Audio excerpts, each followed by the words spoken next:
One of the hardest parts of getting older is feeling like something's off in your body, but not knowing exactly what. It's not just aging, it's often your hormones too. When they fall out of balance, everything feels off. But here's the good news. This doesn't have to be the story of your next chapter. Hormone Harmony by Happy Mammoth is an herbal formula made with science-backed ingredients designed to fine-tune your hormones by balancing estrogen, testosterone, progesterone, and even stress hormones like cortisol. It helps with common issues such as hot flashes, poor sleep, low energy, bloating, and more. With over 40,000 reviews and a bottle sold every 24 seconds, the results speak for themselves. A survey found 86% of women lost weight, 77% saw an improved mood, and 100% felt like themselves again. Start your next chapter feeling balanced and in control. For a limited time, get 15% off your entire first order at happymammoth.com with code NEXTCHAPTER at checkout. Visit happymammoth.com today and get your old self back naturally. If you're a maintenance supervisor at a manufacturing facility and your machinery isn't working right, Grainger knows you need to understand what's wrong as soon as possible. So when a conveyor motor falters, Grainger offers diagnostic tools like calibration kits and multimeters to help you identify and fix the problem. With Grainger, you can be confident you have everything you need to keep your facility running smoothly. Call 1-800-GRAINGER, click Grainger.com, or just stop by. Grainger, for the ones who get it done. What's up, Buffalo Fanatics? Josh Allen here. Just wanted to say, go Bills. Ladies and gentlemen, it's your boy back at it again. It's a Rico Report. We're here to talk about football. We're here to talk about the Bills. It's the offseason. We thought it was going to be a boring offseason. It seems to be pretty smooth, pretty damn good. So smash that like as you guys enter the room. If you guys have not followed, follow on all social media platforms, the Buffalo Fanatics. You already know what time it is. And let's get right to it. Where shall we hit off first? I mean, I got a special guest that's going to be joining me shortly. That's my guy, Taron Johnson, will be joining me. And we'll be talking about, the Bills free agency, what we've added, what we need to add. But I do have some, I don't want to say insight. I don't. But I have some thoughts on this 28th pick that I'm going to share a little later. And it's been circulating today. But because I haven't been on since last week, there's been ever since this Curtis Samuel signing, I have a feeling I know where Beane wants to go, potentially wants to do, what he's doing because of prior mistakes. And it all ties in to what I think we possibly do with that 28th pick. But I'll share my thoughts with Taron Johnson when he jumps on with me just in just a moment. But folks, let's talk about something here real quick. Do we need to where do we go? Do we go with Taron Johnson? Do we go with the Jets? We might as well just hit the Jets right off the bat. The Jets are back at it again, trying to pull some stunts and trying to smooth their way into trying to take our division. That's right, I said our damn division. They're trying to come in and try to take our division.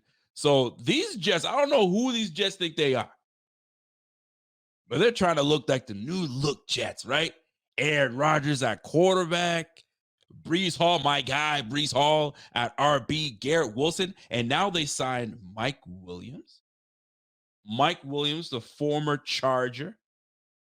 The one that, when he is healthy, can be a damn good receiver. Borderline receiver one. But brother can't stay healthy. So the Jets were like, bump all that. We don't give a hoot. We are bringing Mike Williams to the Jets, and we're going to give Aaron Rodgers as many weapons as possible. But here's the difference. Aaron Rodgers ain't the one calling shots, bringing in Randall Cobb and Alan Lazard. A bunch of these guys that just didn't pan out. We're going to bring our guys in. And right now, Mike Williams chose the Jets. Now, here's my issue with Mike Williams. Why would you choose the Jets? Why would you choose the Jets? Because 40-year-old, 40-plus-year-old Aaron Rodgers is coming back? Is that what it is? I don't get it. You could have went to the Panthers. They would have probably gave you a bigger bag.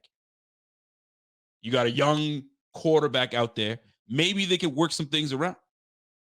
You had other opportunities, but you chose the Jets. Why the Jets? Why the Jets? What is it about the Jets that got you guys, ready to go all in?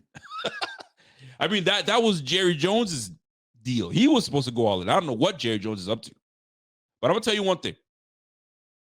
I don't care who you bring over to your Jets. You know what I'm saying? You still got to come through Buffalo to handle business. Now, does it improve your team? Absolutely it does. I mean, I'm not going to sit here and tell you that it doesn't improve their team. Does it make me say, oh, shit, here come the Jets? No. Absolutely not. We know when we are on top of our shit and we're not giving you the football like we did the first week, we can handle business. And you saw it when we handled business against you guys on the second run. First one, we were just giving the ball away. Like we were giving it to you like candy. Josh Allen was forcing it, and we just weren't playing our game. So y'all took the first one. You got to give it to you guys. Take that. But it ain't going to happen again. We know better. And we'll be healthier. At the end of the day, that's what's going to come down to. We'll be healthier. We'll be ready to get back to it. And we'll go from there. But either way, it's not a bad signing for the Jets. I mean, let's be honest and put our football hat on. It's a good signing for the Jets. You needed someone to complement Garrett Wilson. You did. That dude is an absolute star. And he did what he could with Zach Wilson throwing him the football. Speaking of Zach Wilson, this brother can't find a job anywhere.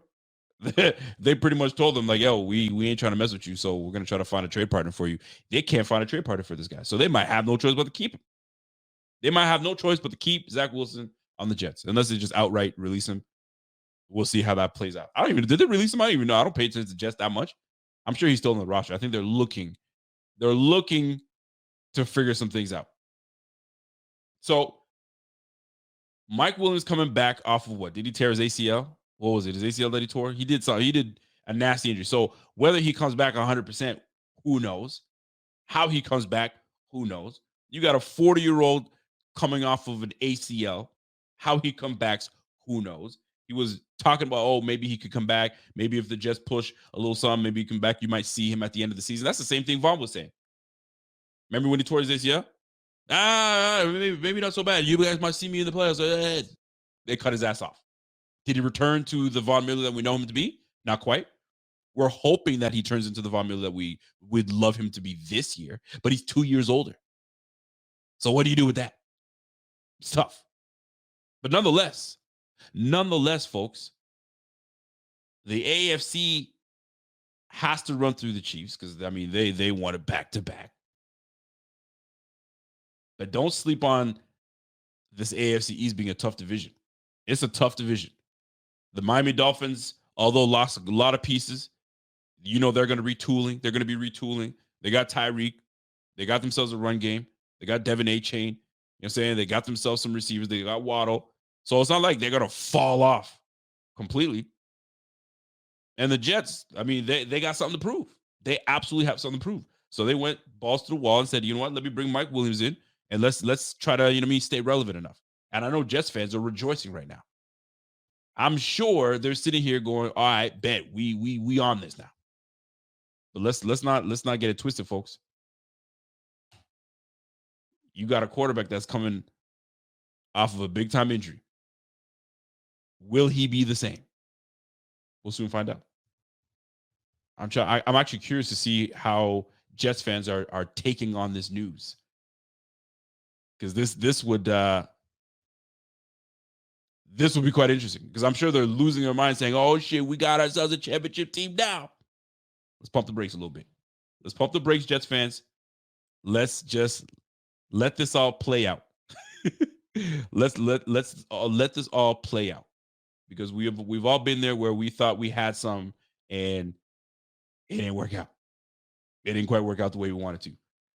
But kudos to the Jets. Kudos. They're making moves. You got no choice but to stay, up and stay current.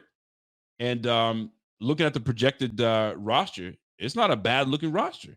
Like I said, Aaron Rodgers, Breece Hall, Garrett Wilson, you got Mike Williams. Whether they decide to move on from Allen Lazard, you got Allen Lazard that's going to be on the squad. Tyler Conklin as your tight end.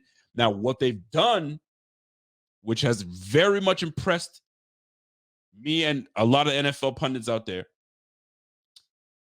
they really improved that O-line because that O-line was absolute buns. Last year. Zach Wilson, poor guy, tried to do what he could. There's only so far you can go with that offense. But now you bring in Morgan Moses, a little older, but he's been a very good right tackle for the Ravens, for the previous Ravens. So they bring in Morgan Rose. I think he's like 33, 34 years of age. You got Elijah Vera Tucker. You got Joe Tippmann they're going to be working with young Joe Tippmann. So that's their guy. They drafted him. You got John Simpson in there, and then they brought in, old, reliable, veteran guy, Taron Smith. Bro, that O-line, then you can say I got respect for that because now they realize you can't just trot out 40-year-old Aaron Rodgers with a makeshift line. You're doing him no favors. So what they decided to do was, well, look what the Bills did. The Bills, put some guys around Josh Allen, some competent guys around Josh Allen that can protect Josh Allen. Result, one of the fewest sack quarterbacks last year. So they're peeping what the Bills are doing. I know they're peeping. And the Jets absolutely did a great job with handling that offensive line. That offensive line it's vastly improved. So which should make that offense very interesting to see how they do in the offseason and going into the season. Will this AFC East be one that's going to be easy for us to take? Heck no. It wasn't easy last year. It certainly won't be easy this upcoming year. Defensively, they brought back CJ Mosley. Jermaine Johnson's coming back. He's going for his second year. Quinnen Williams is a dog. They brought in Javon Kinlaw. If he can stay healthy, could be real good. John Franklin Myers. They're going to have a good defensive line. Obviously, Mosley and Quincy Williams holding it down at the linebacker spot. Two great linebackers. You got Sauce. You got DJ Reed. You got Michael Carter as your safeties, or your nickel, excuse me. And you got your two safeties in Tony Adams and Chuck Clark. Looking pretty decent. Not going to can't cap. Looking pretty damn good. And you got a top 10 pick. So what will they do? Will they go with a tight end, another tight end, and try to go two tight end set, try to copy the Bills? I don't know. But we all know this is a copycat league. And in a copycat league, what works, they try to imitate. That's the drill. That's what they do. That's what happens. So we will see how these Bills and these Jets, these Dolphins, these Patriots, I don't know what the hell the Patriots are doing, but we'll get into that another day. The Patriots, I don't know what's going on. They got a new coach. They're trying to make some moves. We'll see how far that goes. But this is a three-man race to the top in the AFC. It's going to be the Bills, Patriots, and Jets. I'll tell you right now. One of these, I can't see the Bills not making the playoffs again, but maybe the Jets leap the Dolphins and the Dolphins fall out of it. Or maybe the Jets just aren't good enough and they fall apart. Who knows? But one thing's for sure, this is going to be a fun year yet again in the AFC East. You got to love it. So shout out to the Jets. The Jets are doing big things. They're trying to put some things together. I know Jets fans are absolutely thrilled about this situation. I'm sure they're losing their minds and saying, hey, man, this is it. We're going to make it. We're going to make it, baby. We got it. We got our squad now. This is what we were supposed to have last year. The league better watch out. Here's one thing that you guys should realize and should understand. You don't know what quarterback is going to show up with Aaron Rodgers. You don't know. Is he all the way into politics? Is he not? Is his heart into it? Is he very nonchalant? Who knows? He's a competitor. He's going to ball out. But is his mind going to be all there? Who knows, bro? Who knows? But as a football fan, you want to see what a true, healthy Aaron Rodgers can do with his Jets team. The unfortunate part is you gotta play the Bills twice. I'm just saying. So it's gonna be a good matchup. And I ain't trying to cap and make it seem like we're gonna wax things. We're not. You know what I'm saying? We lost a fair share of our guys, but I ain't worried about who we lost because I think we made the necessary moves in order to stay relevant in this league, in this conference, let alone our own division. It's just what it is. It's just what it is, folks. So that being said, big shout out to the Jets. They're doing their thing. And I'm sure that my guy, Carl Jones, is going to have some insight on that. So I'll probably bring this topic back up again in just a little bit. But we'll see how that all plays out and all that shakes out. So that being said, kudos to the Jets, man. You got to do what you got to do, Wes. You got to do what you got to do. Now, the Bills have been busy. Today, they brought in a gentleman by the name of Casey Toohill. I believe a former Stanford graduate, I believe, drafted by the Eagles in the 7th. I'm only learning about this guy because I didn't know too much about him. I got some of the homies that are Commanders fans, so I hit them up and be like, "Yo, tell me more about my man Toohill. I mean, what am I expecting from this guy?" Because I'm gonna tell you right now, I wouldn't say I was led astray, but Tim Settle, when he came over from the Commanders, I was told, "Man, you guys got a good one in Tim Settle. He's that dude. He's this, he's that, and the third." It was a little overwhelming. It was a little underwhelming, would you not say? I think. I mean, I'm not saying I expected more, but I didn't see anything that was like, what y'all hype him up for? Even my man Pierre was like, "Oh shoot, I live in the DC area, so I hear the radio, I hear talk radio, I hear all that stuff, man. They love him out there. They loved him so. They did not want to let him go, but that defensive line was so damn deep that they had to let him run. Where the hell's Chase Young? Where's Chase Young at? That's how deep they were. Anyway, it is what it is. But I'm hearing good things by Toohill. I mean, with the limited starts that he had last year, that brother had 5 sacks. He had 5 sacks in the 8 games he started. Was, you know what I mean, primarily on the line. So this is a guy that's probably going to end up replacing Shaq Lawson, like a Shaq Lawson type of guy, right? He's got long arms, he's got length. So he can get around the corner. He can, jack you up a little bit, read the line up. But he's known for being a good run defender, a good solid run defender. And, he had a bit of a tool belt to, get into the pass rush with his 5 sacks last year. So we'll see. I mean, is this anything to really write home about? It's depth, and you can't go wrong with depth. And if you have a young and hungry depth guy, that's great. And what we have to realize too is like guys like Shaq Lawson have been in the league quite some time. What, Shaq Lawson got drafted 2015? When did he get drafted? I can't even remember when he got drafted, but he's been in the league quite some time now. So it's time to get young, and that's been the theory. 2013? Did he jump in the league in 2013? Golly, no, it can't be right. I'm trying to think of when he got drafted. When did Shaq Lawson get drafted to the league, man?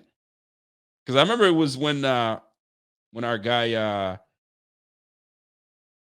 I'm trying to think when he got drafted. Yeah, because when 2016, I was a little off. 2016 is when it came to the league. You know what I'm saying? We tried to move him around, and we had a nice defense, and we decided to bring him on and change the defense up. You know how that goes. That's a whole nother ballgame. But Shaq Lawson was great depth. Toohill becomes great depth. 5 sacks last year, like I said. So I mean, he's got a bit of a sweet tooth to get to the quarterback. And what better team to be, added to than a team that is opportunistic, than a team that rotates their defensive line. So he will get his opportunities. He will definitely get his opportunities. And so what I'm getting from Salem said he's a relentless work ethic guy. He's a tough worker. He's a coach's son, right? He's a gym rat. He gets up in there. We know the adjectives that are used for players like that. So we'll see. Depth is never hurts to get depth. And right now we do need the depth at the defensive front. So this is why not bring that in and add that to the arsenal, and we go from there. And we definitely go from there. So Casey Toohill from the freaking Commanders coming to the Bills, and our guy Beane is not stopping. I mean, this brother said he ain't gonna do splashes. He ain't gonna do anything special. But for someone that's not splashing, he's doing a lot of splashing, a lot of splash. You feel me? I'm getting wet right now with all that splash he doing. Right? Pause. But anyway, that being said, I got my guy Carl Jones in the building. I don't know, my man's he grew a goatee all of a sudden? What's going on? Brother grew a goatee. These light-skinned cats, bro. I tell you, man, these light-skinned brothers. Speaking of light-skins, we are lacking the light-skinned brothers on the Buffalo Bills, man. We lost Micah Hyde. We lost Jordan Poyer. Thank goodness we brought our guy Taron Johnson back. I mean, he's leading the light skinned brothers on the squad right now. He's a leader right now, and then maybe we'll add a couple more light skinned brothers on the squad because we've lost the quota. The quota is diminished, so we got to replenish. We got to get back on there. So you know what time it is, man. When you're ready to go, you give me the signal, and then we get popping because I know people have been wanting to hear from my guy Carl Jones. What it do? What's up, my man? I'm glad to be back. How you been? I'm doing well. I see you trying to grow the full goatee. What's going on, fam? Man, you know how I go. Winter, when it get a little chilly outside, so switch up the look a little bit. The face get a little cold. You feel me? Switching something up. Listen, man, I got you. I was actually talking to the wifey the other day, and I was like, because sometimes whenever men, we start to kind of try to experiment. Yeah, let me just trim this off a little bit. Let me just trim this off a little bit. Then you start trimming away too much, and you screw up. So then the inevitable part to happen is you got to shave everything. And I say, yo, would you care if I just experimented and just shaved everything? She said, absolutely not. There ain't no way. So would wifey allow you to just get everything off, clear it, clean? I mean, listen, like, since I'm on TV too, like, I told her, like, let me experiment with the TV stuff too, to see like what the people at home been chatting about. I ain't got no bad emails. I ain't got no emails talking about some get that crap off your face yet. So I'm gonna let it rock for a little bit. It'll be gone, probably before Bill season. I'm just trying to let it rock for keep a it, man. bit. Yo, let it go. If you can grow the facial hair on the side, let it now, go. Now listen, if we get the joint on the side, listen now, hey now. Bro, let me tell you something. I don't have anything, but I've been trying to push this, whatever the hell you want to call this, on my face for the last like 8 months, 9 months. And wife is like, you should just shave it so it can grow back some more. I say, yo, I haven't got it this high and this much in a long time. I ain't touching it. I'm gonna just let it rock. I'm gonna let it rock. And that's exactly what we're doing. So welcome back, Mr. Carl Jones. It's been a minute since we had you. There's been a lot that's gone on since the start of free agency. But I guess we're going to jump right into one topic of conversation, I think one of your favorites on the team, and that is Taron Johnson. We have decided to bring our guy back, Taron Johnson, back to the squad. How do you feel about Taron returning to the squad and holding it down for us? What's the word? Talk to me on that. I mean, first off, I think it's well-deserved, the compensation for it. As soon as, I believe it was Kenny Moore who just got re-signed from the Colts about last week or so. As soon as he got the 3 for 30, we were kind of like all saying like, well, that's the number that Taron has to beat. And lo and behold, his agent was like, let me add 1 cent to the end of that right there, and then we just gonna bring the same thing to the Bills, and they obviously agreed to it. But for another reason, it's good that the Bills bring him around is the fact that they lost so much in terms of leadership in the back end with Jordan Poyer, Trey White, and presumably Micah Hyde. We assume nothing official year on that front, but right. I mean, I know it's kind of weird for Bills fans to say this, but he's the OG of the room now. I know Rasul Douglas isn't young either, but like Taron is the one who's been there for majority of this run. So just for the fact that he's a hell of a ball player himself, and he kind of represents his entire Beane McDermott era as well, I think they kind of had to bring him back for that reason. You are absolutely correct, and the contract is quite lucrative, if you might add. He's one of those guys where like some guys get paid, and you're like, ooh, that guy got paid. Why would you pay that guy all that type of money? Taron Johnson is one of those guys that says if he asks for that money, you give him that, because not only, I mean, and then you're the one that pointed it out to me very much so at the season when we played the Dallas Cowboys, man. The Dallas Cowboys were the Dallas Cowboys that showed up that day because of Taron Johnson and the job he did on CeeDee Lamb. And it was because of your film study and what you put out there that made me realize, dude, he locked CeeDee Lamb down. CeeDee Lamb is primarily a slot guy. I mean, most of his time is spent in the slot, and Taron Johnson held him down. I, for one, thought he's going to have a tough day with that, brother. But he absolutely held his own, and the contract he got, absolutely, he's earned it. If you're sitting at the contract here, a 3-year deal with $24 million in new money. That's new money right now. So you got 10.5 guaranteed at signing through 2022, and he got another 3.2 more guarantees March of 2023, and obviously 2 years practical. That's the contract. So his cap hits, though, look at this.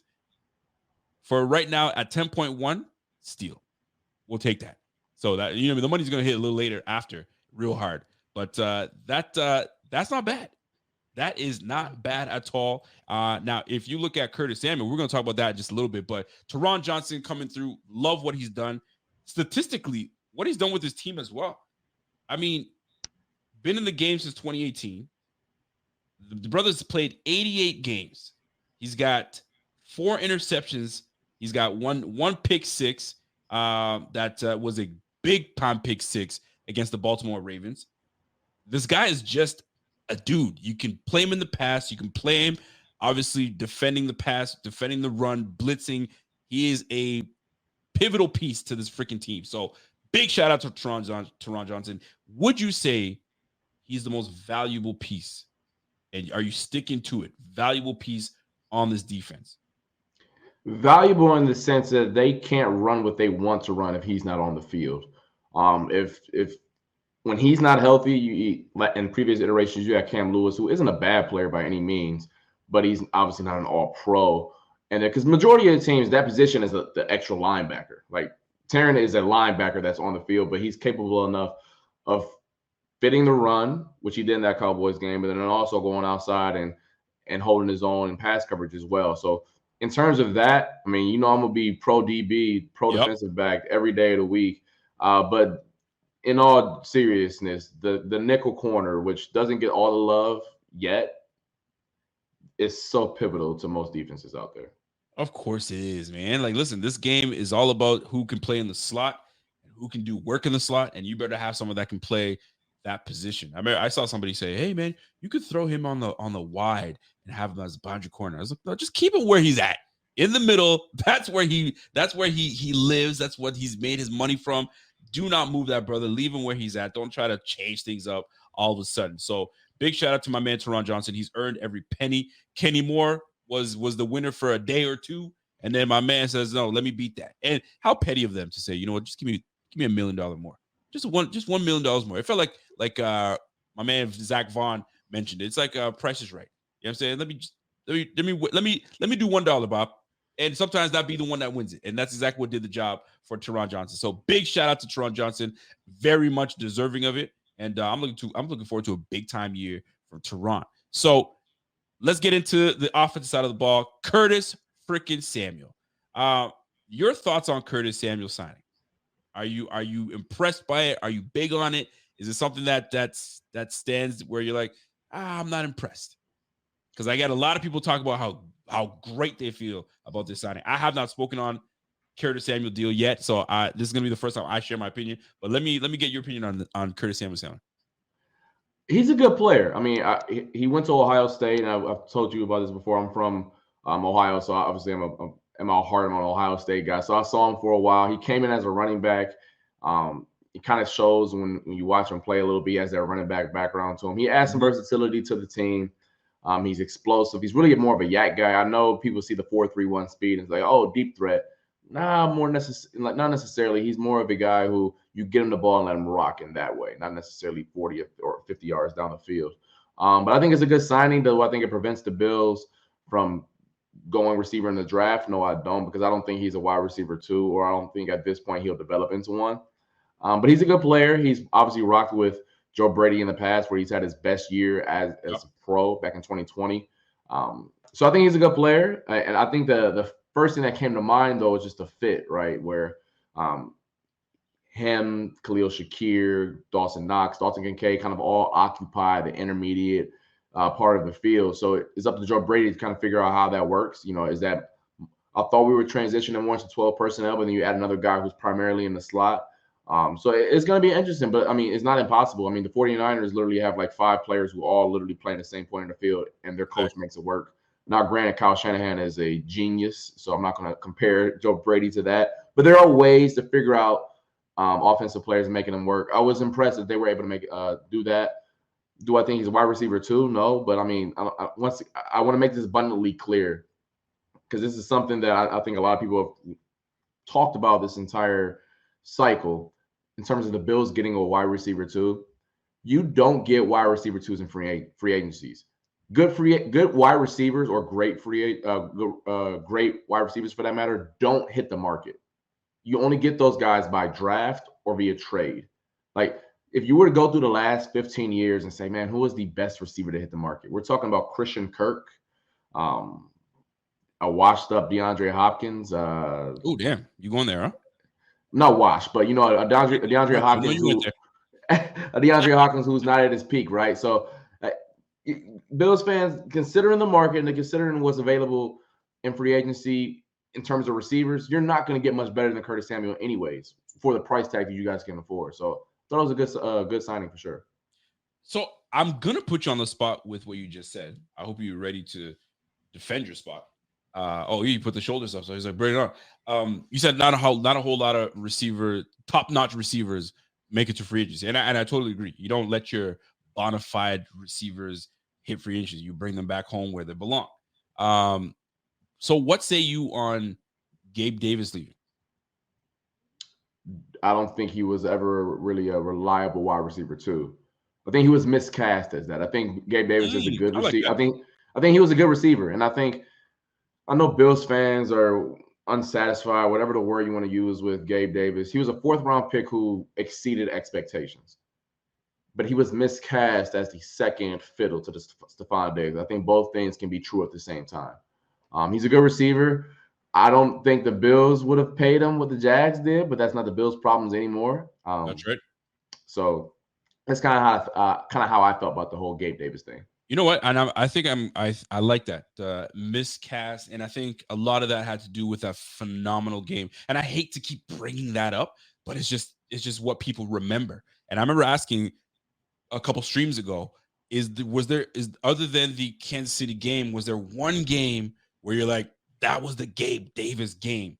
And it was tough for people to bring it up other than the Kansas City game. And not a lot of people have those type of games in the first place. That was a great, phenomenal game.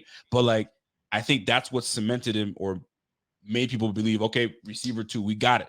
But I guess he never lived up to that hype. But maybe he does in Jacksonville. Maybe he becomes a very big rooting for him. Great guy, like really rooting for him, like in the locker room and speaking to him. Great guy, just rooting for him in Jacksonville all the way for sure. No, 100%. Ain't no question about that. There's no question whatsoever. Now, getting back to Curtis Samuel, I'm with you, brother. I mean, when we signed him, I was like, all right. It didn't really like, oh snap, because a lot of people were like, okay, now we rolling.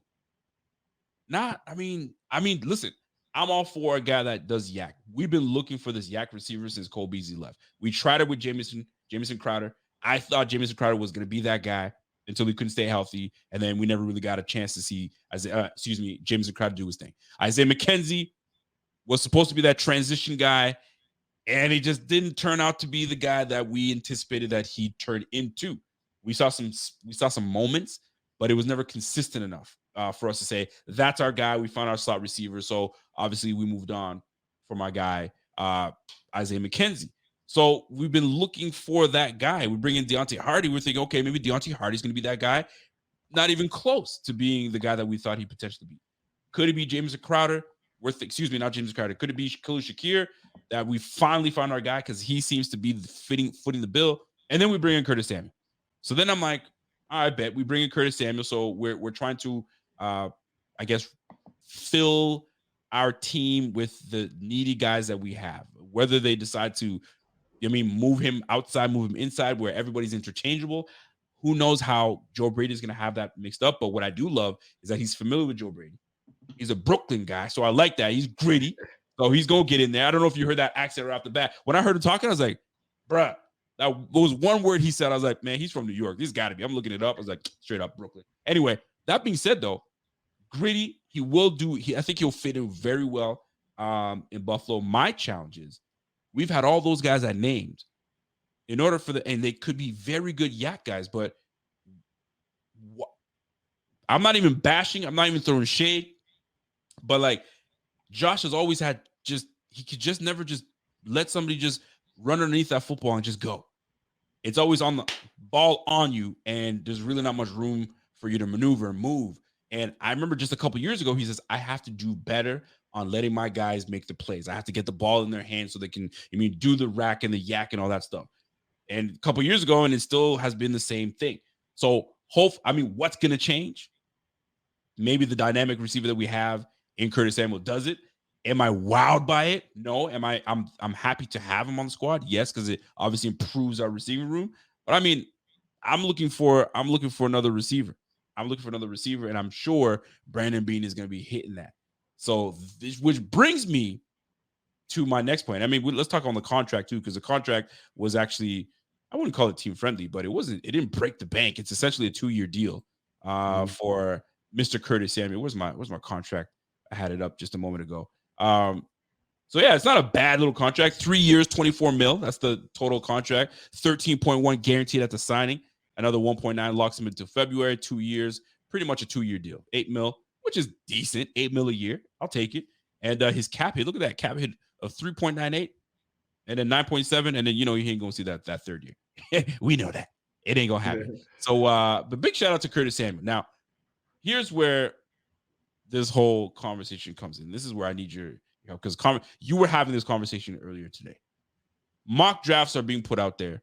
Oh.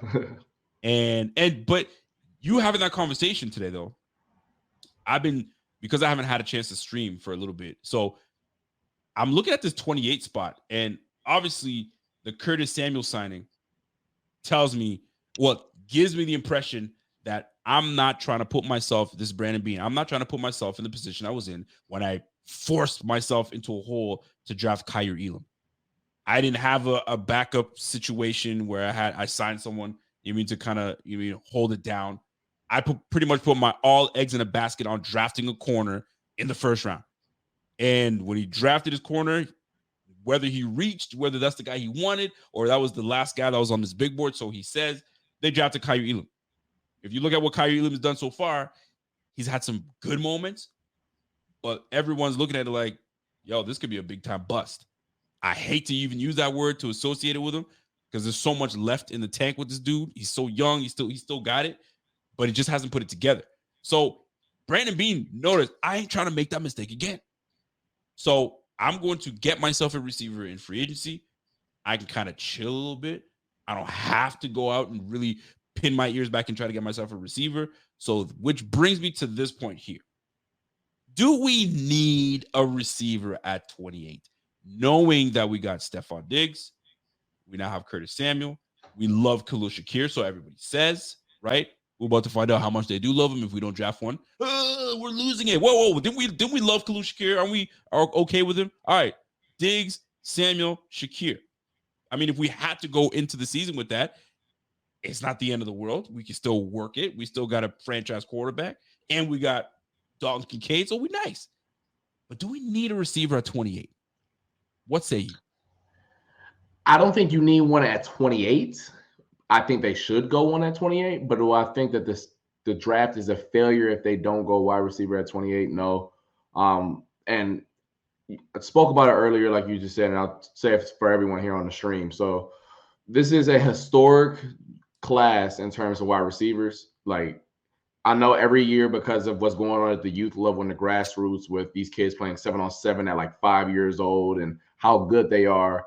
But when they're getting into the NFL at wide receiver better than they've ever gotten, right? Quicker, I guess is the better word. And it's no more apparent than this year with, I would say, I've watched about 19 guys so far, and I think about 18 of them are going first 3 rounds, and I'm not exaggerating. So this is going to be one of those classes. Having said that, the same can't be. Yeah, it's just a ridiculous class. It's a class where I was looking at Daniel Jeremiah, and I believe he had 18 guys in his top 100 receiver. It's the class is loaded. So, but the same can't be said for defensive tackles and safeties, which are 2 still major needs for the team. So the question lies the value. If you're the Bills sitting there at 28, do you select defensive tackle 2? Or do you versus wide receiver 5 or 6 maybe, or versus safety 1? Because I don't think a safety will go ahead of them. So that's the predicament that the Bills are going to be in. Because I do think if they go receiver at 28, they can't go wrong because there's that many good ones. But then say a guy like Byron Murphy from Texas slides, or the guy like Daniel Jeremiah had in his mock draft today, Jazon Newton from Illinois, if he's there at 28. there's a better and also the historical hit rate of defensive tackles is astronomical round one versus any other round. Like Yep. I believe out of the top 15 paid defensive tackles, like 13 of them were drafted in the first round. Like you don't find good defensive tackles outside of the first round. The same can't be said for receiver. Like we've all know stories of receivers who don't get drafted round one but are still very productive. For sure. So I say all that to say I prefer receiver round one, but like Bills Mafia, if it doesn't happen, I hate to break it to you, it's not the worst thing in the world. I agree. Buffalo Fanatics, what's going on? This is Pierre the Kingpin, and I wanted to talk to you today about Cigars International, which is the ultimate destination for premium homemade cigars. Known as the industry leader, Cigars International offers the largest selection, unbeatable prices, and a customer service experience that's second to none. Whether you're new to cigars or a seasoned vet, Cigars International makes enjoying cigars easy, approachable, and fun. Cigars International is the go-to retailer for all things cigars, with the biggest selection of premium homemade cigars available anywhere. Cigars International offers unbeatable deals and discounts, making it easy to stock up on your favorite or try something new without breaking the bank. With fast free shipping and their 100% satisfaction guarantee, you can shop with confidence knowing that Cigars International stands behind every order. They have good relationship with vendors that helps provide great low prices. Whether you're new to cigars or a seasoned pro, Cigars International makes it easy to find the right cigar with helpful guides, staff reviews, and expert advice. It's not just about cigars. Cigars International also offers a wide range of accessories and more to elevate your smoking experience. Check out the great deals every day at cigarsinternational.com. That's cigars, CIGARS, international.com. Use code FANATICS at checkout for 20% off your order of $50 or more, plus free shipping. Or visit www.cigarsinternational.com/fanatics, and the discount will automatically apply. Again, use code FANATICS at checkout for 20% off your order of $50 or more, plus free shipping. Or visit www.cigarsinternational.com/fanatics, and the discount will automatically apply. One of the hardest parts of getting older is feeling like something's off in your body, but not knowing exactly what. It's not just aging, it's often your hormones too. When they fall out of balance, everything feels off. But here's the good news. This doesn't have to be the story of your next chapter. Hormone Harmony by Happy Mammoth is an herbal formula made with science-backed ingredients designed to fine-tune your hormones by balancing estrogen, testosterone, progesterone, and even stress hormones like cortisol. It helps with common issues such as hot flashes, poor sleep, low energy, bloating, and more. With over 40,000 reviews and a bottle sold every 24 seconds, the results speak for themselves. A survey found 86% of women lost weight, 77% saw an improved mood, and 100% felt like themselves again. Start your next chapter feeling balanced and in control. For a limited time, get 15% off your entire first order at happymammoth.com with code NEXTCHAPTER at checkout. Visit happymammoth.com today and get your old self back naturally. If you're a custodial supervisor at a local high school, you know that cleanliness is key, and that the best place to get cleaning supplies is from Grainger. Grainger helps you stay fully stocked on the products you trust, from paper towels and disinfectants to floor scrubbers.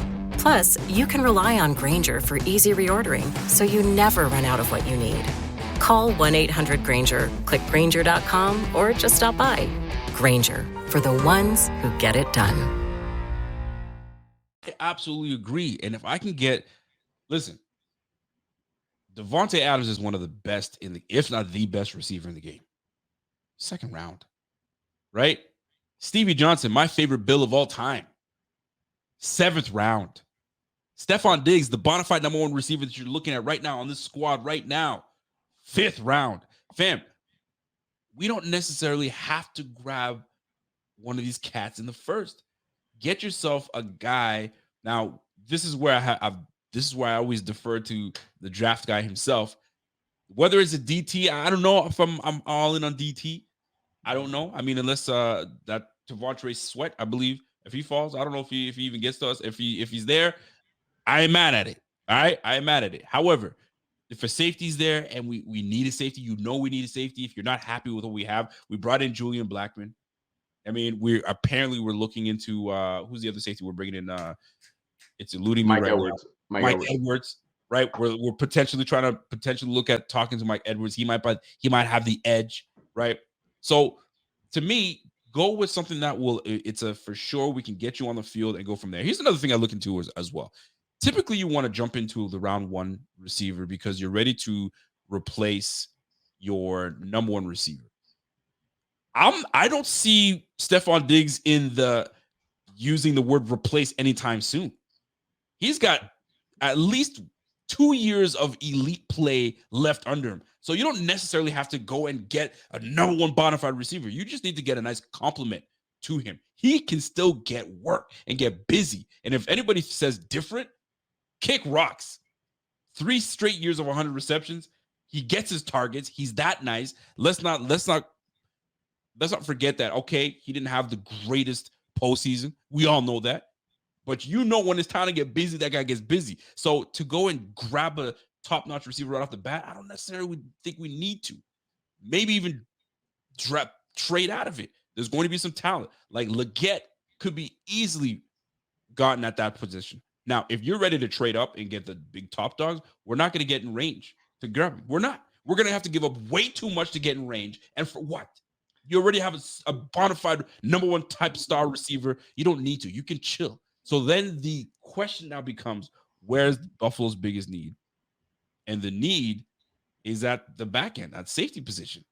So if you get yourself a safety that can get to work right off the bat and change that defense, give you a bit of speed, because you already have your in-the-box safety and Taylor Rapp. You already solidified that. You just need to find your free safety. And then get your receiver in the second. You're good. You don't got to move things around. So I'm not really sold on getting a receiver number one. Here's another guy that I saw today, and I was like, golly. What's his name? The UCLA defensive end. Latu, yeah. Holy smokes, man. Bro, if this brother falls to 28, damn the receiver position. Damn that we have Von Miller. Damn that we have Greg Rousseau. I don't care. Put him on the squad. He's a Micah Parsons type player. He will ruin your day. Am I tripping? No, he's a phenomenal player. Oh, I mean, gosh. The one thing with him we're not privy to, and only the 32 teams who asked for his medicals are privy to, he had to medically retire from Washington 3 years ago because of a neck.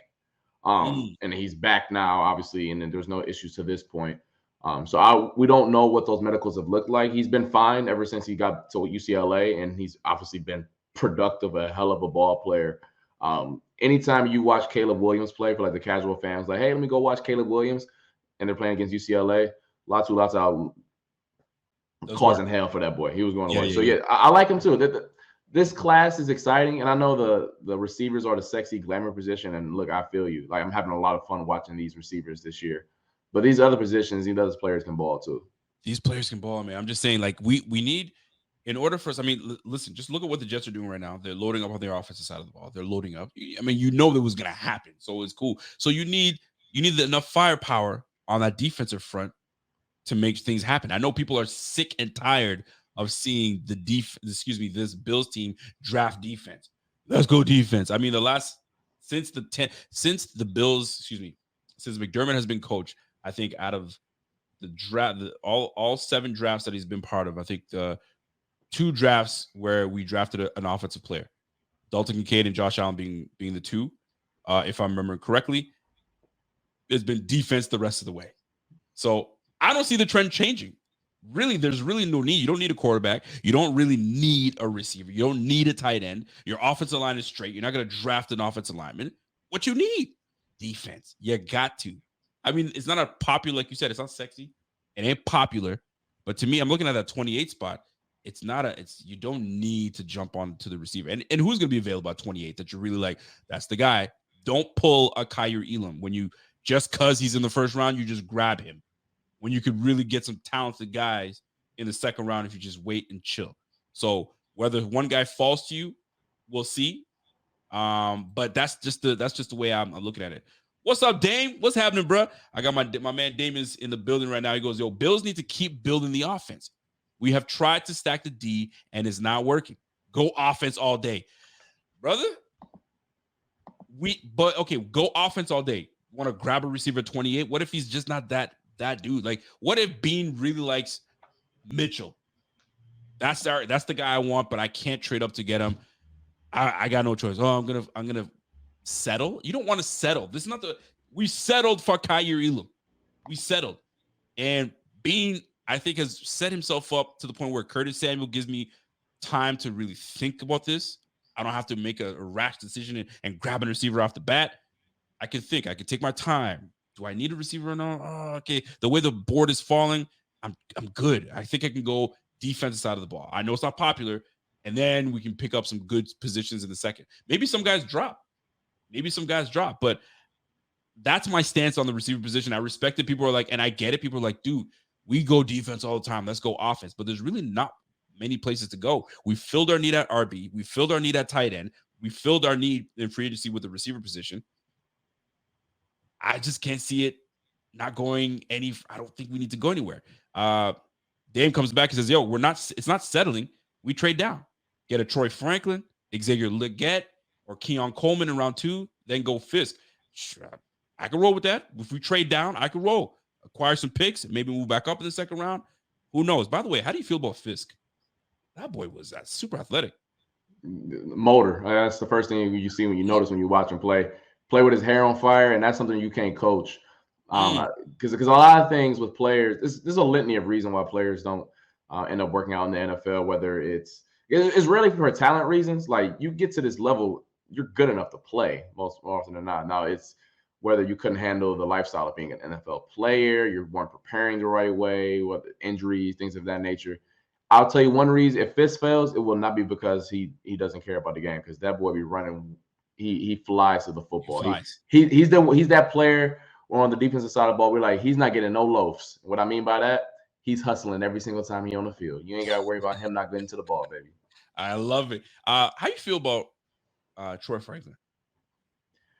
Man, I might be one of the few people who aren't the biggest Troy Franklin fan. Listen, we are together. Okay. We are together on this. And mind you, and I say that in comparison to the rest of the class. Like, I still think that he can be a really good receiver at the next level. I just have some other favors that I would rather see if he's there at 60 or 50, I don't see any issue with the Bills taking, not 50, 60, excuse me. I'm like, all right, cool, the Bills can take him, but I don't think he's worthy of a first round guy.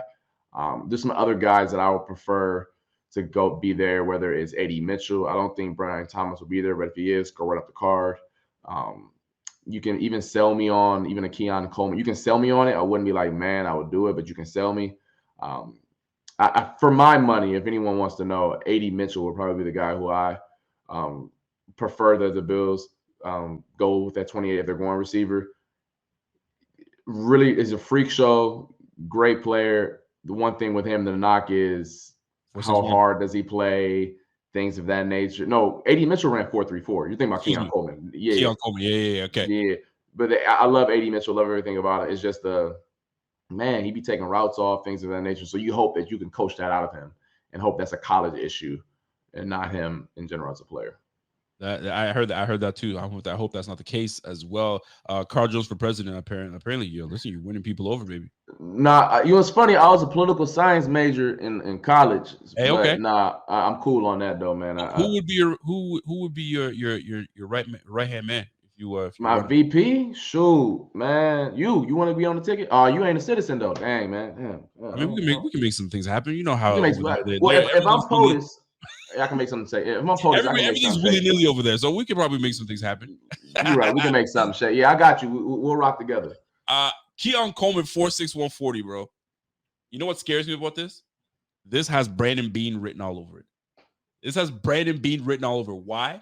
Because the same guy that he let go for just this offseason, he was like, thank goodness he didn't kill his 40 because that dropped him, and that's what was able to get us. I see the Bills eyeing this guy and be like, I'm just waiting for teams to just say 461 40, boy, drop that shit. And then he's going to jump all over Keon Coleman. I could totally see it. It's a Billsy move. We draft someone in the first round or we drop down, whatever we decide to do. I can see Keon Coleman come to the squad because I think they believe that 461, I'm not buying it. I know his game speed. I'll take that over what he showed in his underwear and all that good stuff. But that's just me. That's just my opinion on it right now. But like you said, this is a very deep class.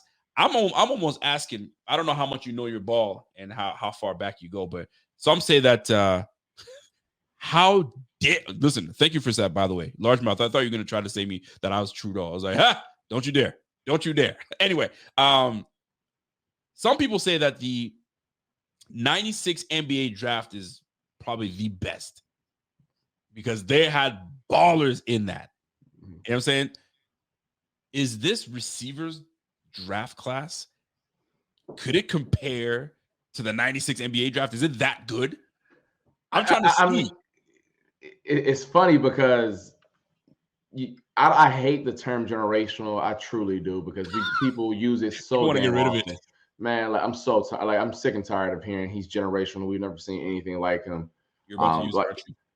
But in terms of the class itself, this class in terms of receivers isn't like talked about in this light just because there's 20 guys who can go top 100 or whatever the case may be. It's also that case because we have 3 receivers in the top 10 probably who in most years are probably wide receiver 1, all 3 of them. I mean, I know that the talk right now with Marvin Harrison Jr. versus Malik Neighbors, things of that nature. 1A or 1B, however you want to choose in that order. Julio's probably the best I've ever seen coming out of college. Jamar Chase is probably second. Those 2 are 3 and 4. And then I think of Rome Odunze, maybe Sammy Watkins, maybe is ahead of him coming out of college. Outside of that, like we're talking about a class that is ridiculous. And I'm not trying to exaggerate this. Like these guys are like no one's Julio, like, and then AJ Green in that class as well. Like no one's those two. Like Julio was different. Like he was different. Like a legit freak. But like, man, like these guys at the top. And then if Brian Thomas ever fulfills his potential, he's 6'3", 6'4", and runs 4.3. Like nasty. He looks like Martavis Bryant without the off the field issues. And if y'all know anything about Martavis Bryant who played with the Steelers, he was different. He was different. I got flashbacks of just thinking about Syracuse versus Clemson back in the day. But regardless, the class is great. This is a great class. Everything about them, and players are going to produce at all round 1, 2, and 3. We see every single year, and just hopefully for the Bills' sake that they pick the guy whenever it is. If it's round 1, 2, or 3, they pick the one that's actually good. I got a question for you, bro. I'm sick and tired of it. I'm sick and tired of it. But like this conversation comes up at least twice to 3 times a week when it comes to the topic of Stephon Diggs. Oh Lord. Yes, exactly. What is the fascination, in your opinion? What's the fascination with folks talking about Stephon Diggs being traded? Y'all need to knock it off with this shit, man. Bro, he ain't going nowhere, man. Even if he wanted to go somewhere, he financially can't from the Bills' perspective. I think that's and listen, I'm in the media, so I get how some things work in terms of the national. They're not like keen with the Bills cap situation. So if they float something out there, they're not thinking about the Bills salary cap situation all hours of the day. So I get it from a certain perspective. But like in terms of the Bills fan base, y'all have heard of enough people saying that the Bills financially can't move on. And then let's call a spade here. Stephon Diggs, obviously, by all accounts, has not shown that he doesn't want to be here. Like he's shown that he loves the Bills and has no issue playing here. But he also knows what he's doing on social media as well. So like it's not like he's naive. Like he's not naive to that. Like he's not like he wasn't born yesterday. Okay, so he feeds into it a little bit, right? But like y'all know he doing it. So why like when I see it, so why are y'all so so look, if this was next year where it's easier for the Bills to swallow the pill financially, sure, get angry. But the Bills legit can't do it right now. They will have to lose players to trade Diggs. They can't and they won't. But I'm seeing an article here and there. Like I was just did it. I think it was last week. I was streaming for Bleacher Report, and they're like, oh, by the way, the topic is going to be packages for Stephon Diggs. I was like, what? I was like, I can't do it. I'm like, you know what? But you content creators, you gotta do it. So I was like, every other side, I was like, guys, I ain't trying to make this thing happen. But if this thing were to happen, this is what I hated it. Hated every bit of it. So I just wanted to get your take on it because they lump media folks in it. And I'm sorry to say it. You part of the media, brother, and you got to take your lumps. Yeah, I'll take that one on the chin. I'll take that one. I don't even have the energy to fight it. Like that's why I don't even respond to it no more. I'm like, yeah, y'all got it. I feel you. Let's move away from Bills talk, and let's go to NFL talk, general talk. The Chicago Bears. Chicago Bears bringing Keenan Allen. You got your boy DJ. You got DeAndre Swift. You got Cole Kmet. You got a bevy of they really enhanced their offensive line, their defense. The Jalen Johnson coming. That team is going to be something to look at. Justin Fields was supposed to be the guy to take over, and they ended up moving him. Now, before we get into the Justin Fields talk, I absolutely hate what I'm hearing from Kenny Pickett. Oh, you're bringing in Russell Wilson? Trade me. What happened to you're bringing in Russell Wilson? Bet. Let's go. Bring on the competition. I'm going to show you what's good. Let's do it. Because Russell Wilson, if you recall, when he got drafted by the Seattle Seahawks, they brought in Matt Flynn. Matt Flynn got paid heavy money. As a third-round draft pick, he was like, all right, competition is on. What was he, a third-round drafter? I forgot what round he got drafted. I thought it was a second or third. Third round. And he came in and beat out Matt Flynn, and Matt Flynn got paid heavily, but he was the backup. Kenny Pickett, grow some balls and say, you know what, you're bringing Russell Wilson, let's play. So that being said, Justin Fields gets traded to Seattle. They've already given the job, allegedly, to our guy, Russell Wilson. Should Justin Fields say, damn all that, I'm taking that job. I don't care if he's a vet or not. I'm taking that. Or is it one of these? Is it going to be one of those situations where I don't care how great you play, Russell's our guy. We're going to give it to him. He's the guy we brought in here. We're going to go from there. How do you feel about that whole situation altogether? First and foremost. Yeah. First off, Kenny Pickett requested a trade, which is kind of odd to me, considering that you're going to be a backup if you get traded. Like, it's 100% certain. If you stay, you can fight for the job. But if you leave, you're not surpassing Jalen Hurts. You're not. So that's the Kenny Pickett argument that I truly didn't understand, and I would love to sit down with him and ask and truly wonder, why did you request a trade? Now back to Fields and Russell Wilson. Reportedly, it is Russ's job to lose, and Justin Fields was okay with that. He actually wanted to get traded to the Steelers. There were some other teams that were in the bidding war, and the Bears were like, we'll do you a solid and send you where you want to go. Which I respect. I do respect that. And you get good cachet around the league, good juju, all that good type of stuff. It's also kind of unique how Russ was Justin Fields' favorite quarterback. Like, it used to be Cam Newton and then became Russell Wilson. So maybe he gets to learn from a guy that he looked up to, pick his brain a little bit. They play very similarly. And what I mean by that, they don't really operate on time and on target a lot. They are vertical threats. Russ in his prime, very mobile, creating stuff when stuff's not there. They kind of remind you of like those old school quarterbacks where it's either a shot play, some quick, or we taking off. They don't really operate over the middle of the field a ton. Like, that was the biggest knock on Russ his whole career. The middle of the field, it was allergic to. Avoided. And Justin Fields is kind of the same way. So he can learn from Russ and pick his brain a bit and hopefully get his feet back on track, because, like I said, was a big fan of him at Ohio State. Career is off to a rough start. Hopefully he can get back on track. Hopefully he does get back on track. And we love talking Bills football. It's cool, but sometimes you got to talk NFL, baby. This is where we live in. This is the space that we live in. Winner or loser in this situation when it comes to Keenan Allen going to the Bears. Who wins? Who loses? Are the Chargers surprisingly winners in this situation? Who Who wins, loses in this situation? The whole Bears, Chargers, Justin Fields, Steelers, that trio. Who wins, who loses in that? Based off on paper, I don't think anyone loses. And I think the Steelers win because they get a backup quarterback who they can maybe grow into something more. So for basically free, a 6th rounder. Not often you get a flyer for a guy in the 6th round that can be eventually on a rookie deal. Correct. Now for the Bears, I think it's a win 10 times out of 10. You got a rookie quarterback, and the Bears weren't number 1 overall bad this year. That's the Panthers pick. I know. So like the fact that he's going to a team that has quote unquote the 9th pick roster, that's already a leg up on most number 1 overall picks. Like you just alluded to his supporting cast, that's better than any number 1 overall pick that I could think of in recent memory. So even if Keenan Allen is maybe a little over the hill, whatever you want to say, I still think he's a good player. Me too. He's a rookie running into that situation. I don't care if Keenan plays 10 games. That's more than enough for Caleb. And then for the Chargers' sake, listen, I can't stand Jim Harbaugh because he's a Michigan boy, but he's won everywhere he's gone. I mean, we want to go San Diego, Stanford, the Niners, back to Michigan.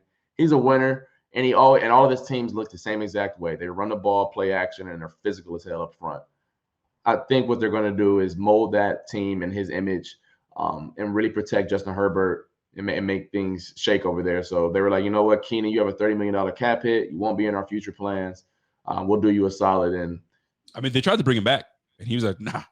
He said, I want my pay. And I don't blame him. I'm 30, 31. Give me my pay. Keep my pay, and I had a monster year. You're going to disrespect me like that? Heck no. Yeah, but Jimmy, like, listen, I don't need receivers. That's what he's thinking. He's like, bro, I don't need you. You're going to run the ball, man. Gus Edwards is going to be tired, bro. They're going to run Gus Edwards. Listen, when you play the Chargers this year, button up your chin strap and make sure you got air in your helmet. It's going to be a lot of hitting when you play the Chargers. I know that. That's going to be – listen, man, Justin Herbert, I feel bad for Justin Herbert a little bit because you lose Mike Williams, you lose Keenan Allen, you lose Gerald Everett. Like, you lost your 3 main dudes. I mean, back to back to back. You lost Austin Eckler. There's another one you lost. I mean, there's a lot of losses on that squad. So, and you're going into your contract. Like, this is where your contract gets that cap hits now. So, like, they're in a tough spot. So the Chargers will be interesting to watch to see how Jim Harbaugh handles business. Like you said, he's going to be a lot of running. So that's why he's probably not worried about having some receivers, some big time receivers. Bro, we'll get through it. We'll make things work. But that'll be interesting in itself. Let's keep on national news and NFL news. So we see Justin Fields going through his situation. Dallas Cowboys ain't making no moves. I don't know what's going on with Dallas Cowboys. What's happening? So let's go to. I mean, I was talking on this team just earlier today, but the New York Football Jets. I'm not sure if you saw what happened today.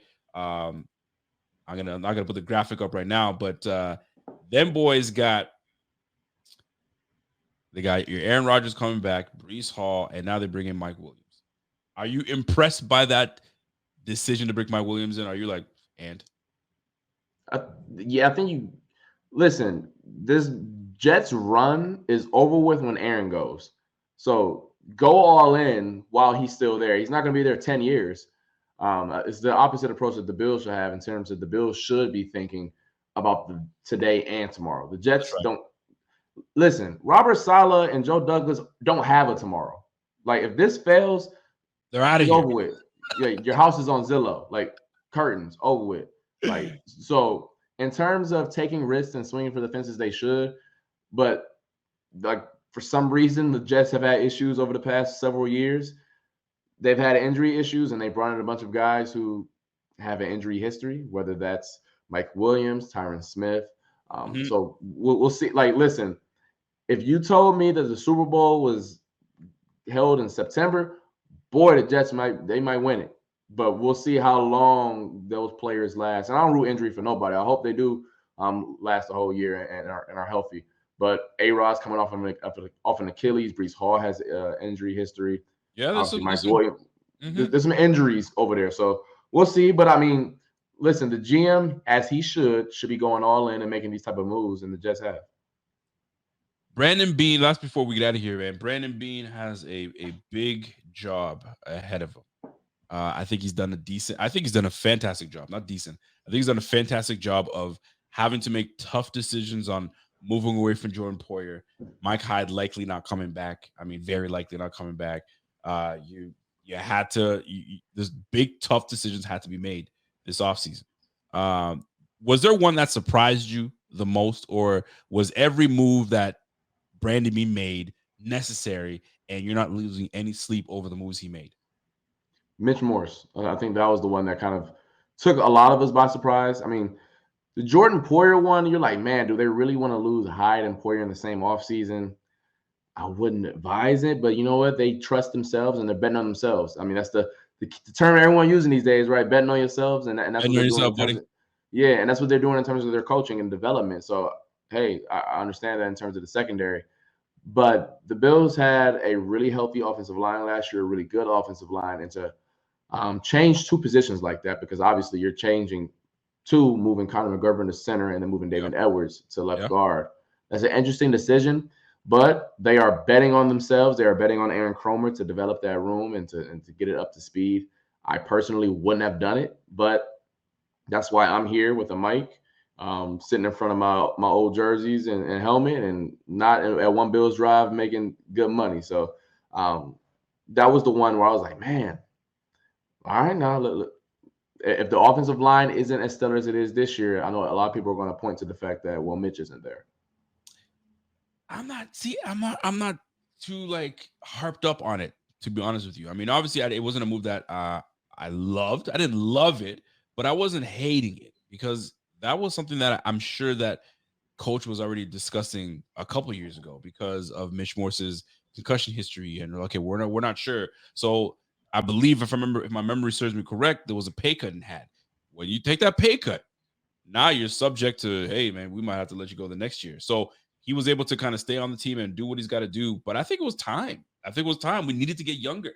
I mean, you can't hold on to an aging center. Not that he's depleted in skill, but it's a numbers game at the end of the day. And listen, Brandon Beane playing chess, not checkers, man. He knew what he was doing when he brought in Connor McGovern. He knew, I'm going to slide you over to center. Just get your bearings right, get everything right, and you'll be fine. And what I love about this, I can't say love it, but what I like about this move is that there's not new faces. There's still the same face, still the same nucleus. We've all worked with one another. We've all been interchangeable. It's never like I never played center, you moved to the guard. We didn't have this lineup before. We've had this lineup before. So to me, I'm okay with it. I think we got younger. I think we got more athletic. Away we go. I'm okay with it. I think every move that Brandon Beane made, I thought was necessary, tough but necessary, and we still remain relevant. We still remain competitive, and we got 11 picks to make something happen. He's got to hit. These draft picks, these got to hit. This draft is very pivotal to where the Bills want to go, not just this year, but long term.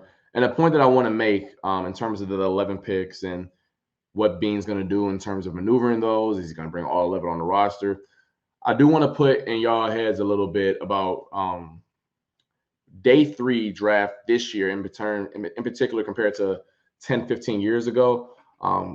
With the college game changing, with NIL and the transfer portal the way it is, there aren't as many players declaring for the draft early because they feel as if, you know what, I don't need to go help our moms and dads if I'm a 6th-round pick projected guy. I can go back to school and make $50,000, $60,000 and things of that nature. I don't have the number off the top of my head, so excuse me for that, but this year has the least amount of underclassmen that have declared in like 15 years.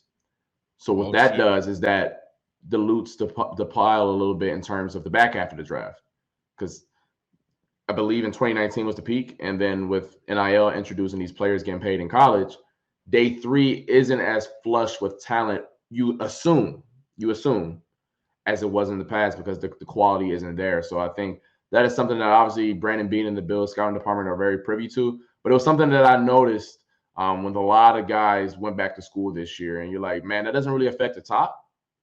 But those guys who were 5th, when you get that draft grade, right, when you get that draft grade and they tell you, man, you're projected undrafted, some guys will just go anyways. Like, forget it, I'm tired, and I need some money, at least try to get some money. Now you like, nah, the old booster from Birmingham, Alabama gonna take care of me. Listen, it's one of those things that is, it's important to have out there, because those 11 picks now mean a lot more now that you've given that information. Yo, I might have to just trade up and try to get all my talent in the first 4 rounds, maybe 5 rounds, because ain't nothing back there, or trade out of these ones and jump into the next year. Who knows? But like we both are agreeing, this is very pivotal. This is a huge, a massive draft class for Brandon Beane. He's got to hit, because this is it. We ain't got the money. We broke. We ain't got the money, right? So we got to hit on these rookie deals. We aren't going to sign 11 guys, that's for sure, but we got to at least hit. It'd be nice to hit 50%, but very rare do anybody hit 50%. If we can get 1 or 2 guys that are bona fide hits, bro, we're laughing. And hopefully we hit one on the offensive side, one on the defensive side, and we keep it rolling. But that being said, my guy Carl Jones came through and spread some love. Listen, man, I'm going to be leaning on you a little bit more now, because now because I try to stay away from, if it's not draft season, we're still in free agency mode. I try not to get into the draft. But right now, the transition is too close. So now I'm going to start leaning on you, brother. And my man Dame has mentioned something. He says he wants everybody to peep football player by the name of David White Jr. out of West Carolina. Go ahead and check out David White Jr. I think you posted that on your Twitter the other day, so I had to peep. And I liked what I saw. So yeah, go ahead and check out David White Jr., West Carolina. Listen, man, Carl Jones, what is going on with Carl Jones this offseason, man? What you got going? So let people know what you got going, where they can find you, what's coming out shortly. Talk to me now. Yeah, I've been chilling. I've been unplugged. You feel me? Love football, but I'll be getting nostalgic. Like, damn, I'm trying to wear that helmet. I try to put that boy on one more time, but whatever. I bet. But starting similar to you, transitioning to more draft stuff. Obviously, I've been more keen on these guys because I watch college ball too. But over the next few weeks or so, I'm going to be speaking with some draft experts who are much smarter than I am, with all the positions, whether it's wide receiver, safety, defensive tackle, DN, positions that the Bills need. Just giving you guys a heads up, we won't be talking about Marvin Harrison and Malik Neighbors and those guys because y'all not getting them, so forget about it. But anyways, but we're just gonna give you guys all the information that you need. So you sound smarter at your work office, like April 10th, when you like at the cooler and you like, hey, you know about that 3rd round receiver Malachi Corley? Hey, now the Bills should get, and now you sound smart. So like we try to do that type of content and make you guys sound smart. Is there before I let you go, is there one sleeper that you've noticed that you're like, this guy's nice, and if people don't start talking about this guy more, he's going to fall to the right team and he's going to do damage? Have you found that one yet? Or are you still looking for that one player that's like that when you fell in love with, you're like, that's the guy and he's it? 2 guys, and I'll give them 2 different days. Day 2, I like Javon Baker out of UCF. Originally, I believe, an Alabama guy who transferred to UCF. Like his movement skills, I think he's going to be a fine player if he gets in the right system. And then this last name should sound familiar for people, not Brendan Rice, but Luke McCaffrey. He went to Rice. He is the brother of Christian and then the son of Ed McCaffrey. I like his movement skills. He's a bigger guy. He's new to the position because I believe he was a quarterback prior, if I'm not mistaken. I like his movement skills. He is most certainly a day 3, so around 5 or 6 type of guy. But I see those guys and I watch them. I'm like, man, get them a good quarterback. I think they'll be all right. Luke McCaffrey. All right, Javon Baker. Okay, well, listen, man, we doing it. By the way, you mentioned something that was like, yeah, man, I just want to put that helmet on one more time. Let me tell you something. There was a CFL passing clinic that was going on in my neighborhood this past weekend, and I went to check it out because I miss football, man. If I can watch young kids play, and I'm in a new province now, so I'm going to start kind of giving my time and maybe get back into coaching too. I want to start doing coaching and stuff like that. But anyway, neither here nor there. So I'm watching the 7s. They're doing 7s. And I was talking to one of the head coaches of the team, and he goes, "Hey man, you just moved here? Yeah. You play ball before?" I was like, "Yeah, I played a little bit back in the day. I mean, nothing crazy."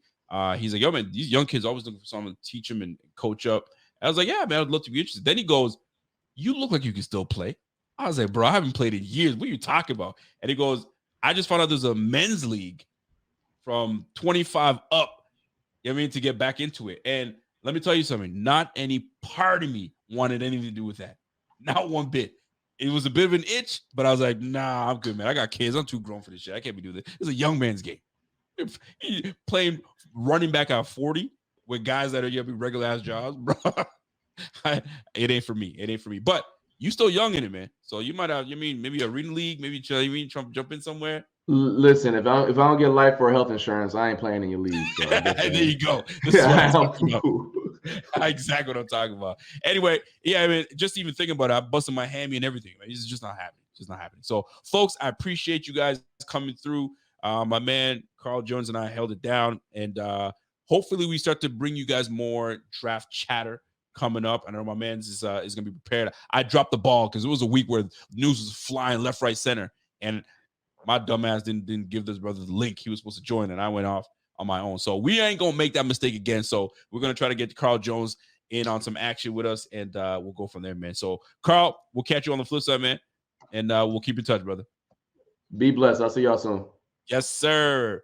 That's my guy Carl Jones.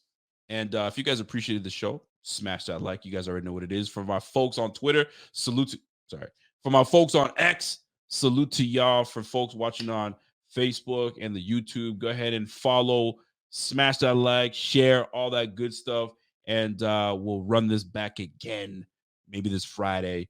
Hopefully some good news happens. Maybe the Bills, bringing a safety. Who knows what's going to happen? I know Brandon Beane is working. He's working, so maybe we'll have a brand new safety to talk about. If not, we're going to be headed into the draft, and golly, the draft is not too far around the corner, folks. So that being said, much love, much appreciation for y'all. And listen, folks, we're going to catch you guys on the flip side. So we got Taron Johnson back in the building. We got Curtis Samuel. That's going to be holding it down in the slot at wide. Whatever it is, get the ball in that brother's hands because he's going to do work. And hopefully there's some chemistry built between him and Josh Allen. You already know Khalil Shakir is going to get his. And Stephon Diggs is absolutely going to get his. And this is the thing I love about it. I love to be able to say and we got Dalton Kincaid. So, fam, what are we worried about? Well, we need to draft offense. We're good on the offensive side of the ball. Maybe one piece, but we don't necessarily need to get that one piece in the first round. We could chill. At first, when we didn't have Curtis Samuel, I was all about it. Now that we do have Curtis Samuel, it gives us a moment to kind of chill out and really assess what we need. And I don't necessarily think we need to go first-round receiver because the big dogs will be gone by the first 10 to 15 picks. At the end of the day, everybody else is mumble-jumbled altogether. So do you have to grab one in the first? Nah, heck no, you don't have to do that. So then that's where we kind of figure out where we want to go. Do we go defensive line? Do we go safety? Where do we go? And we're going to find out very shortly in the next short few weeks, man. So until then, it's your boy Rico. It's the Buffalo Fanatics, and we will catch you guys on the flip side. You guys have yourself a fantastic evening. Be kind to one another. It doesn't take too much time. Just give somebody a hug, a handshake, or a nod. Just show love, man. That's all you got to do. It's really that simple. So until next time, folks, you guys have a great night. It's the Rico Report. It's the Buffalo Fanatics. Catch you guys on the flip. Peace.